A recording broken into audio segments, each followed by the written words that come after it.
Resizing elements in CSS is a massive pain, especially whenever you have to accommodate screen sizes ranging between a flip phone and a 4K TV, but they become a little bit easier whenever you understand the tools that you're using.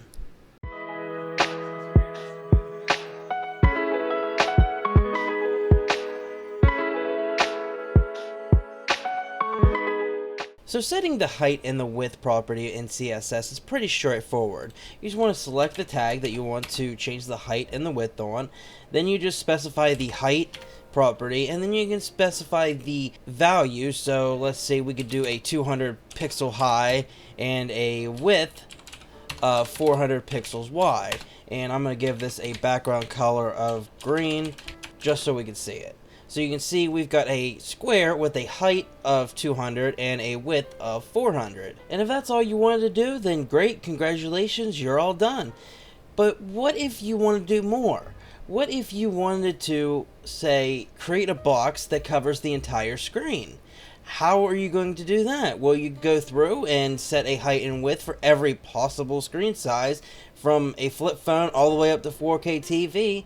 Or we could use something else called the view height and the view width. So what exactly are these view height and view widths? Well, the view height and view width are what are considered viewport units, and viewport units are derived directly from the browser itself. So instead of getting its size from a parent element or any other element in general, it's going to get its size from how much you can actually see on the browser window.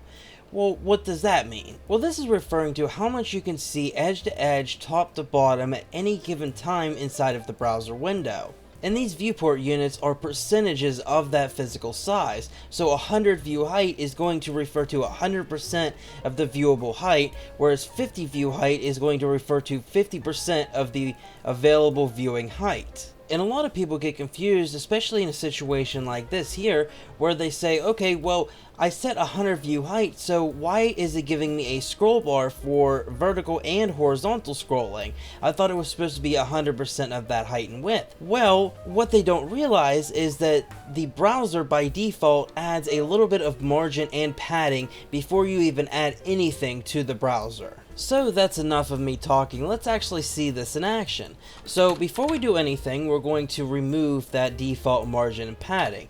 I like to do this for just about every one of my applications just because it gives me a little bit more granular control and I don't have weird edge cases. So I'm going to use the everything selector, and we're going to select the margin and set it to 0, and we're going to select the padding and set it to 0 as well. And you can see that margin and padding that was by default added is now removed. Now we can set the 100 view height on the height property and the 100 view width on the width property. And you can see over here that it has set the size of that div to 100% of the height and 100% of the width. And there's no scroll bar, there's nothing extra, and if I move this around, you can now see that it's 100% of the height and 100% of the width still, even though I just resized this browser window. And you can do this exact same thing as well whenever you full screen it.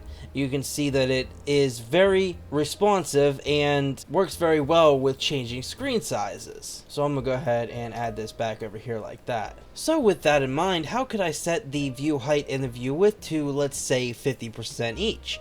Well, we could just change the view height to 50 view height, and we could change the view width to 50 view width, and that would give us this perfect square, which is 50% of the height and 50% of the width. And again, this will always be 50% of the height and width regardless of the screen size. So I could maximize it, I could make it smaller, or I could make it this size. However size you want, that's what it's going to base its percentages off of. And that is viewport units. Like I said, it makes it a lot easier to style pages if you understand the tools that you're using. So if you did like the video, make sure you slap a like on it. Check out the full playlist, link is right next to me. Make sure you subscribe, and I will see you in the next one.